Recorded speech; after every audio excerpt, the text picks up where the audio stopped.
En el patio de atrás. Hola, bienvenido, acompáñame a conocer una nueva historia. Que seguro nos hará pensar si en verdad estamos a salvo. Yo soy el Señor D. Y esto es, en el patio de atrás, comenzamos. Hay carreteras que no solo te llevan a un destino, sino que te arrastran a un lugar donde el tiempo se dobla. Mi nombre es Leo y soy repartidor nocturno.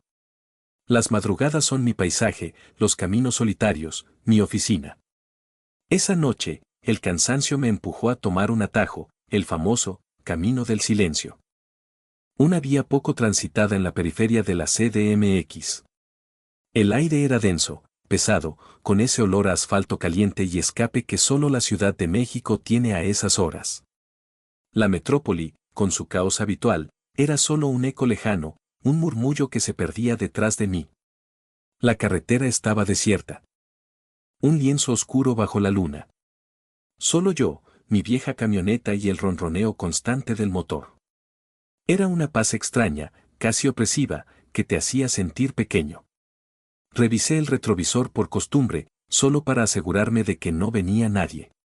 Y ahí, a una distancia que parecía infinita, vi una luz tenue, parpadeante. Era solo una, solitaria, como un ojo en la oscuridad. La descarté de inmediato. Seguro era un reflejo, un destello de fatiga en mis ojos cansados. Una ilusión, producto de las horas sin dormir. Sí, eso debía ser.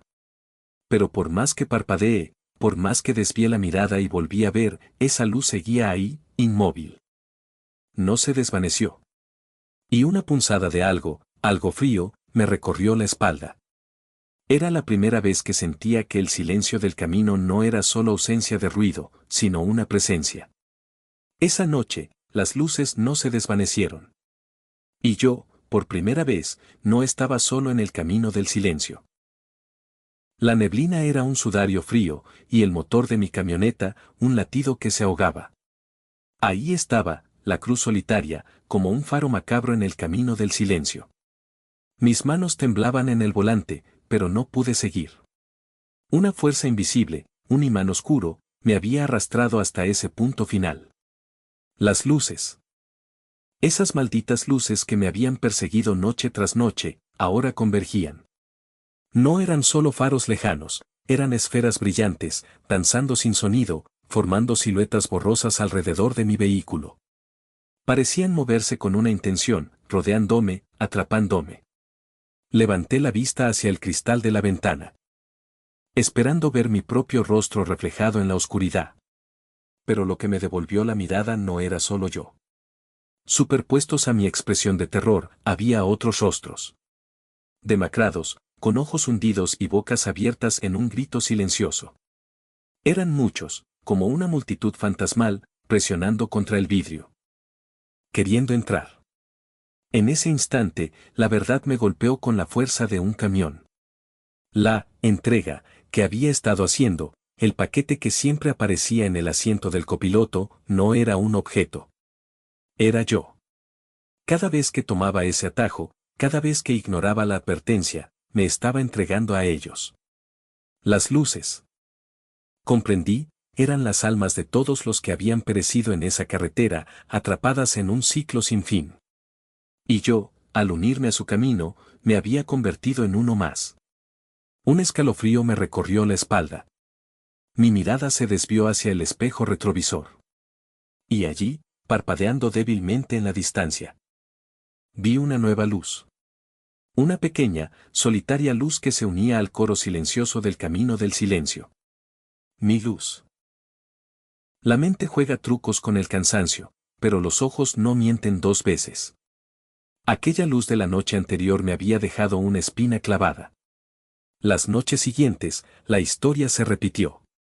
Siempre en el mismo tramo del camino del silencio, siempre a la misma hora.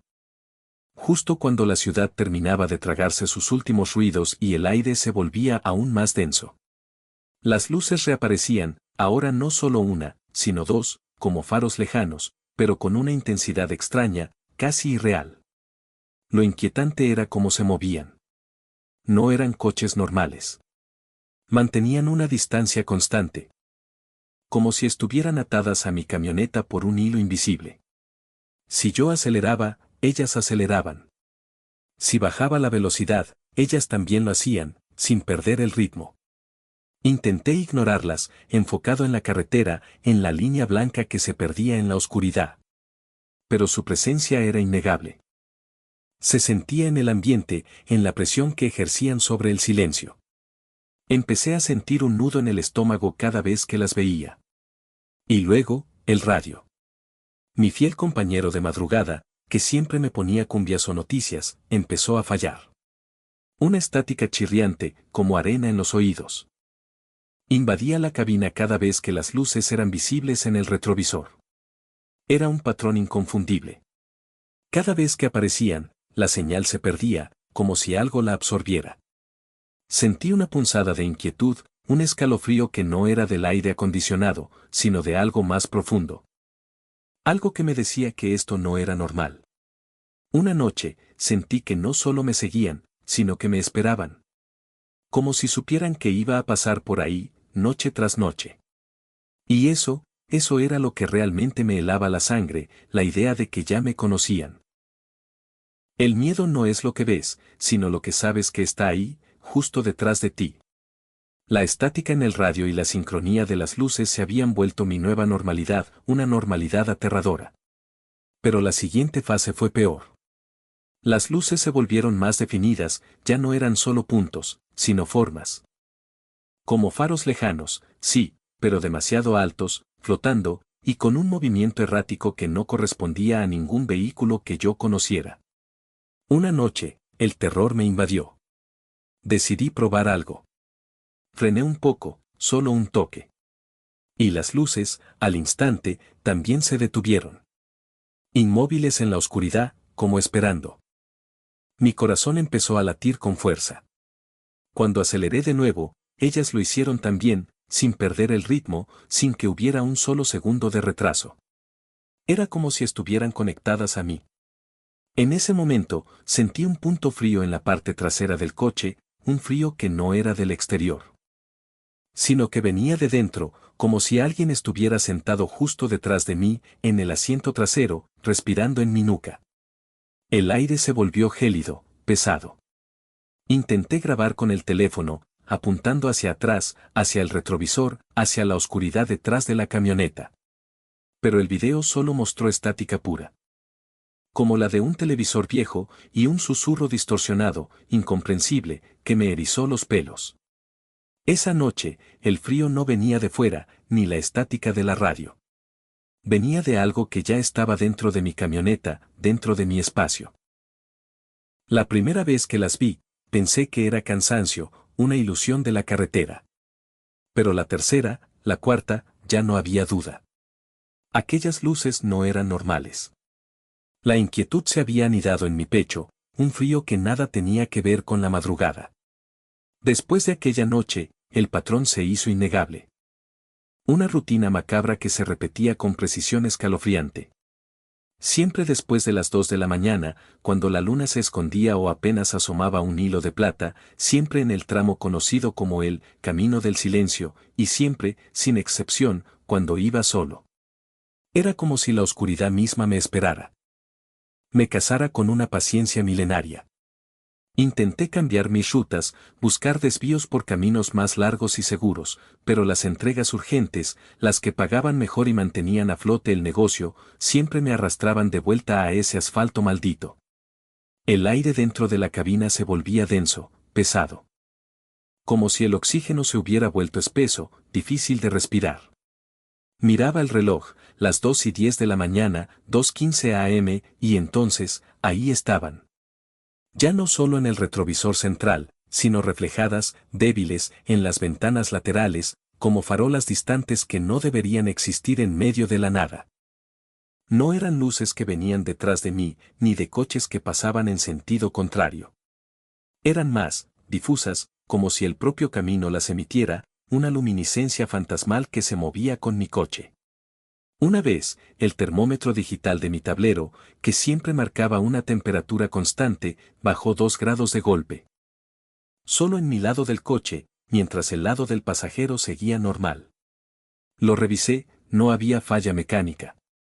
Pero el frío era real, punzante, calándome los huesos. Fue en ese momento, con el vello de la nuca erizado, que me di cuenta, no eran luces en el camino, eran luces del camino. Y me estaban buscando. Con una intención que aún no lograba descifrar, pero que me congelaba la sangre. Las luces del camino se habían vuelto un reloj, una señal inequívoca de que la medianoche ya había pasado y que yo estaba en su territorio. Pero esa noche, la sutileza se desvaneció. Las luces, antes débiles y reflejadas, ahora se intensificaban, casi formando formas alargadas e indistintas en mi visión periférica.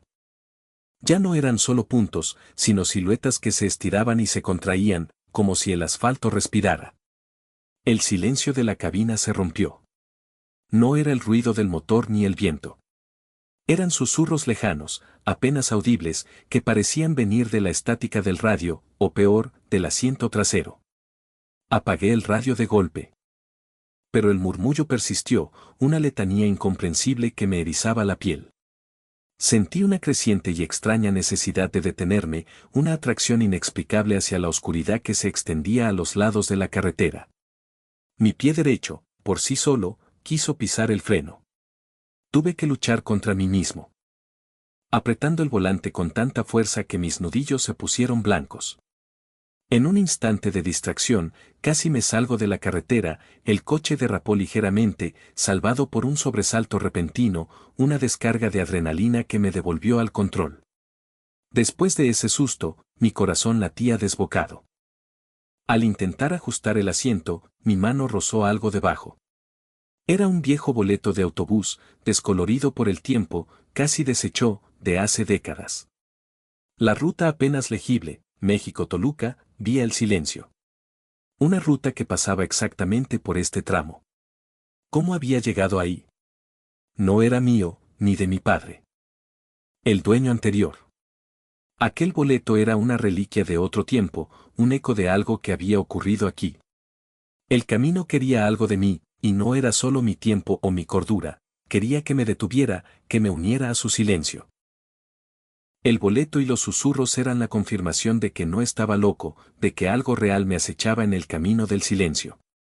Pero esa noche, la invitación se convirtió en una orden. Las luces eran ahora claramente visibles en mi visión periférica, no solo reflejos. Eran formas alargadas, casi como figuras. Moviéndose entre los árboles al borde de la carretera, siempre a mi lado, pero nunca alcanzándome. Sentía sus miradas sobre mí, una presión invisible que me empujaba. De repente, una urgencia abrumadora se apoderó de mí, tenía que detenerme en un punto específico. No había ninguna señal, ningún letrero. Solo una pequeña cruz de metal oxidado, casi devorada por la maleza, apenas visible en la oscuridad. Luché contra la compulsión con todas mis fuerzas. Agarré el volante, mis nudillos blanquecinos, el sudor frío resbalando por mi frente, empañando mis ojos. No, no me voy a detener, me repetía, la voz temblorosa. Pero el coche parecía tener voluntad propia. El motor, que hasta ese momento había funcionado impecablemente, empezó a fallar violentamente. Tosiendo, escupiendo, como si se ahogara, las luces del tablero parpadeando en rojo. Intenté acelerar, pero el vehículo perdía potencia, cada vez más lento. Cada vez más cerca de esa maldita cruz. Fue entonces cuando lo entendí. Las luces no solo me seguían, no solo me acechaban, me guiaban. Me empujaban, con una fuerza invisible e ineludible, hacia esa pequeña cruz oxidada, el único punto de referencia en kilómetros. Esa noche. Con el motor agonizando y las luces espectrales bailando a mi alrededor, entendí que no era un conductor haciendo una entrega. Yo era la entrega. Y el camino había elegido mi destino. Porque a veces lo peor no está bajo la cama, está en el patio de atrás.